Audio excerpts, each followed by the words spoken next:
এখন গ্রাম থেকে শহরে ফেরার পালা, কিন্তু মনের ভেতরে অনেকটা হতাশা নিয়ে বাড়ি যাচ্ছি। কাল বৃষ্টি হয়েছে, লোককে তো শান্তি মিলেছে, কিন্তু চাষিদের মাথায় হাত। আম জাম কাঁঠাল সেজন্যও বৃষ্টিটা হয়েছে খুবই ভালো, কিন্তু যে জমির ধানগুলো কাটা হয়নি এখনও মাঠের মধ্যে আছে, সব গাছগুলো শুয়ে গেছে, ডুবে গেছে।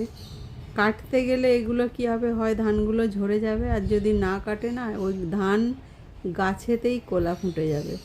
তো একেই চাষিরা ধান বিক্রি করে দাম পায় না, আর কারো হচ্ছে সারা বছরের খোরাকি চলে, তাতে এইভাবে যদি ধানগুলো নষ্ট হয়ে যায় কী অবস্থা হবে। আমার আগের কিছু ভিডিও আছে, দেখাবো যে চাষিরা কীরমভাবে মেহনত করে, যে রাত্রিরেও যখন বৃষ্টি হওয়ার আগে ঝড় উঠেছিল, কিভাবে আমাদের বাড়ির লোকও আলো জেলে নিয়ে, এমার্জেন্সি আলোগুলো নিয়ে ধান মাঠে কাজ করছে। তো চাষিদের কোনোদিন মূল্য